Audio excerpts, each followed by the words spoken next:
Women's premier લીગમાં અત્યારે વાત કરવી છે મારે ગુજરાત જાયન્ટ્સની જે ટીમ છે આપણે ગુજરાતની એના વિશે. એટલે આ અત્યારે વાત કરીએ તો ધમાકેદાર સિઝન ચાલુ છે અને આ સિઝનમાં ગુજરાત જાયન્ટ્સ છે એ પોઈન્ટ્સ ટેબલમાં સૌથી તળિયે છે. 4 મેચ રમી છે અને 4 મેચ બેંગલુરુમાં રમાઈ છે અને આ 4 મેચમાં ગુજરાત જાયન્ટ્સ ટીમે હાર મળી છે. હવે હારનું પાછળનું જો કારણ વિશે વાત કરવામાં આવે તો એના અમુક મુખ્ય કારણો છે.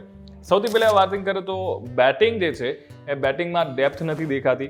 એટલે જે પરફોર્મન્સની વાત કરીએ તો અત્યાર સુધીની જે 4 મેચ રમાઈ છે જેમાં 3 મેચમાં છે એમણે બેટિંગ પહેલા કરી છે અને સારો એવો સ્કોર નથી કરી શક્યા. અને લાસ્ટ જે મેચ હતી કે જેમાં એ લોકોએ સારો સ્કોર કર્યો પણ તેમ છતાં પણ એને ડિફેન્ડ ના કરી શક્યા. અને એના જો કારણો વિશે વાત કરવામાં આવે તો ક્યાંક ને ક્યાંક બેટિંગ લાઇનઅપ છે એ કન્સિસ્ટન્ટ નથી. એટલે જે કેપ્ટન છે બેથ મુની એના સિવાયના બાકીના બધા જ બેટર્સનું કન્ટ્રીબ્યુશન છે એ ક્યાંક ને ક્યાંક ઓછું દેખાય છે.